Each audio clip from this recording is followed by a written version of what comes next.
Les 5 langages de l'amour, les connaître pour transformer votre relation de couple. Bonjour, je suis Myriam Bidot, coach et thérapeute de couple depuis 2009. J'accompagne des femmes, des hommes et des couples ici à Lyon dans mon cabinet, également à distance à travers mes programmes de coaching et en séance individuelle ou de couple. Alors, aujourd'hui je vous parle d'un sujet important. Ça a été une notion développée par Gary Chapman et c'est le titre d'un livre qu'il a écrit qui s'appelle Les 5 langages de l'amour.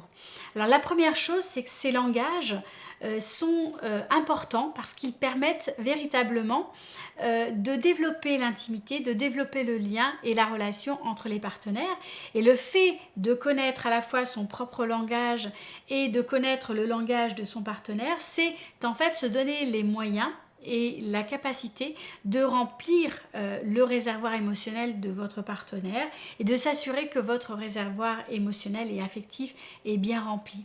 Pourquoi c'est important d'avoir un réservoir émotionnel bien rempli ? Parce que ça permet de traverser la vie et les épreuves auxquelles nous sommes confrontés de façon beaucoup plus aisée et beaucoup plus souple. C'est-à-dire qu'en fait, quand le réservoir est bien plein, on va être en capacité de tolérer beaucoup plus d'accros, beaucoup plus de choses qui ne fonctionnent pas comme on le souhaiterait.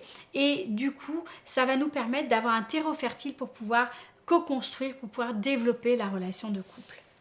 Alors, ce qu'il faut savoir sur ces langages de l'amour, c'est qu'en réalité, très souvent, dans la majorité des couples que je vois en consultation, c'est que en général dans un couple les partenaires n'ont pas le même langage amoureux, n'ont pas le même langage de l'amour. Souvent il y en a un qui a un langage, l'autre partenaire a un autre langage et très souvent le couple lui-même a encore un langage qui lui est propre, qui est particulier.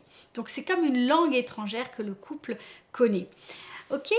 Donc c'est important de savoir ça et parfois dans le couple il y a un des partenaires qui parle bien le langage de l'autre mais l'autre partenaire ne connaît pas le langage de l'autre partenaire ou bien les deux partenaires ne connaissent pas bien le langage de l'un et de l'autre. Donc on a différentes situations. Le résultat c'est que ça va créer des dysfonctionnements, ça va créer des situations de déception, de rancœur, de stress, des insatisfactions et que petit à petit la relation va se détériorer parce que le réservoir émotionnel des deux partenaires ou d'un des deux partenaires va peu à peu se vider et du coup la relation va se ternir. Quels sont ces langages ? Le premier langage, ce sont les paroles valorisantes. Alors, les paroles valorisantes, qu'est-ce que c'est ? Les paroles valorisantes, c'est les compliments, ce sont les encouragements, c'est tout ce qui va contribuer à faire en sorte que votre conjoint se sent aimé, se sent apprécié et c'est toutes ces paroles qui vont permettre à votre partenaire d'avoir en réalité une bonne estime de lui. Donc, ces propos vont favoriser l'intimité, ces propos vont guérir les blessures affectives, émotionnelles, relationnelles et ça va permettre également à votre partenaire de fleurir, de se développer, d'accéder à son plein potentiel. Donc, les paroles valorisantes, si votre partenaire y est sensible, c'est quelque chose qui peut être extrêmement pertinent.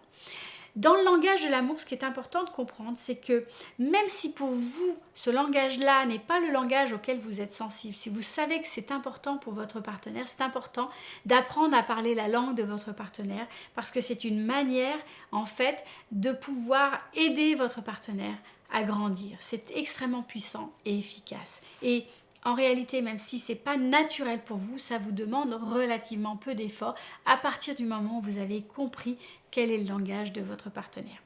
Le deuxième langage de l'amour, c'est le langage des moments de qualité. Alors, les moments de qualité, c'est le fait de partager ensemble, à deux, un moment commun avec une activité appréciée par les deux partenaires, qui va...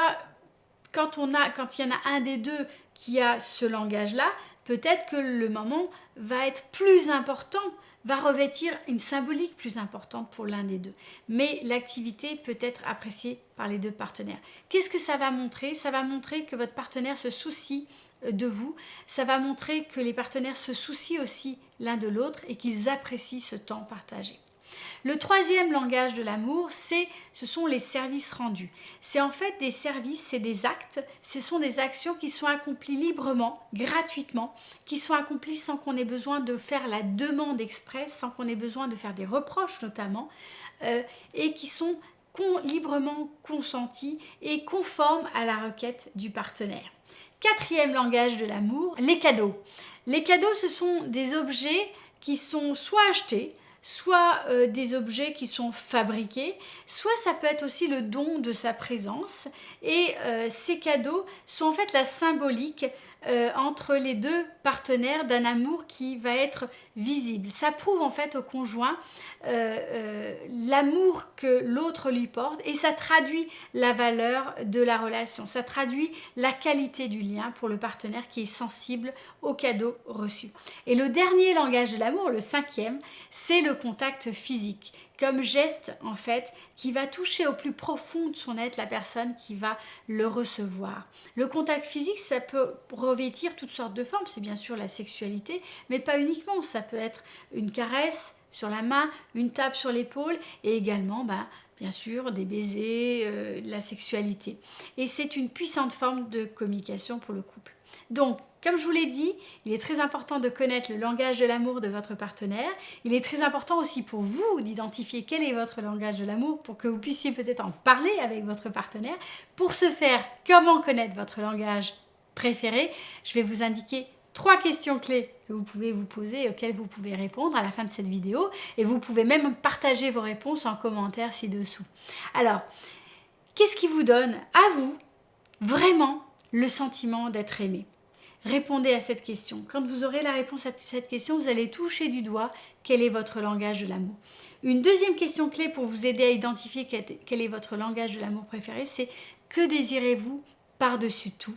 Et la troisième question clé à laquelle vous pouvez répondre pour identifier votre langage de l'amour qui est le plus important pour vous, c'est qu'est-ce qui vous blesse le plus profondément? Donc ça, c'est une question inversée pour vous aider à identifier. Voilà, j'espère que cette vidéo vous a plu. Si c'est le cas, je vous invite à vraiment mettre un petit pouce bleu, à également partager cette vidéo si elle vous a été utile et surtout partagez-la à des personnes à qui ça peut être utile.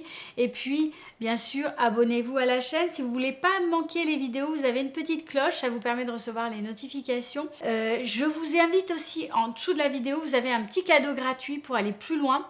C'est le kit de survie de la communication en couple. Vous pouvez le télécharger gratuitement juste sous cette vidéo. À très bientôt!